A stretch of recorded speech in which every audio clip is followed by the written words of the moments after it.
ঢাকার কড়াইল বস্তিতে ভয়াবহ অগ্নিকাণ্ডের পর সামাজিক যোগাযোগ মাধ্যমে নতুন করে ছড়িয়ে পড়েছে হাইটেক পার্ক নির্মাণের গুঞ্জন। তবে এই প্রচারকে সম্পূর্ণ ভিত্তিহীন ও উদ্দেশ্য প্রণোদিত বলে জানিয়েছে অন্তর্বর্তীকালীন সরকার।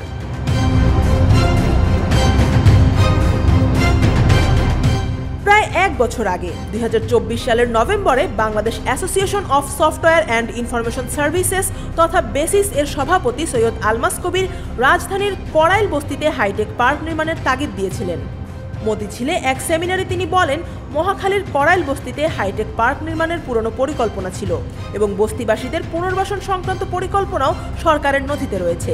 তার বক্তব্যে উঠে আসে, রাজনৈতিক সরকারগুলো বস্তি উচ্ছেদের মতো কঠিন সিদ্ধান্ত নিতে না পারলেও তৎকালীন অরাজনৈতিক সরকারের মাধ্যমে প্রকল্পটি বাস্তবায়ন করা সম্ভব। তিনি আরও দাবি করেন, শহরের মধ্যে অবস্থিত হওয়ায় সেখানে শুধু দেশি নয়, বিদেশি প্রযুক্তি কোম্পানিও বিনিয়োগ করবে।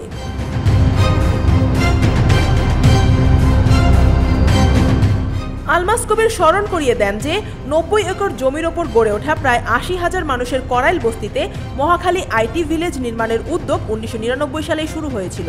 ৪৭ একর জমি বিজ্ঞান ও আইসিটি মন্ত্রণালয়ের নামে বরাদ্দ দেওয়া হয় এবং ২০১২ সালে মাঠ জরিপও করা হয়, কিন্তু প্রকল্পটি আর এগোয়নি। সাম্প্রতিক অগ্নিকাণ্ডের পর আলমাস কবিরের পুরনো বক্তব্য আবার সামনে আসতেই কড়াইলে হাইটেক পার্ক নির্মাণের পরিকল্পনা আছে এমন দাবি সামাজিক মাধ্যমে ভাইরাল হয়। এই প্রসঙ্গে বুধবার প্রধান উপদেষ্টা অধ্যাপক মোহাম্মদ ইউনূসের বিশেষ সহকারী ফয়েজ আহমদ তৈয়ব ফেসবুকে লেখেন, হাজার হাজার মানুষ যখন আগুনে বিপর্যস্ত হয়ে আশ্রয়হীন অবস্থায় আছে, তখন হাইটেক পার্কের প্রসঙ্গ তুলে সরকারকে বিভ্রান্ত করার অপচেষ্টা নিন্দনীয়।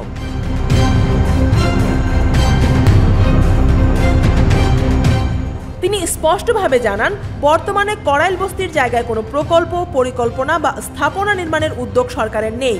তার ভাষায়, অনেক ব্যক্তি মৌখিক ও লিখিতভাবে নানা প্রস্তাব দিলেও সরকার কখনোই সেগুলো আমলে নেয়নি। সরকারি তথ্য অনুযায়ী কড়াইল এলাকায় প্রায় ৪৩ একর জমি হাইটেক পার্ক কর্তৃপক্ষের নামে থাকলেও তারা কখনো বাস্তবে সে জমি বুঝে পায়নি। জমির মালিকানা বিতর্ক, পূর্বের টিএনটি অথবা বিটিসিএল এর দাবি সহ আদালতের মামলার কারণে আইসিটি বিভাগও এখনো কোনো ভূমিকা নেয়নি। আফিয়া আক্তার, ঢাকা ওয়াচ।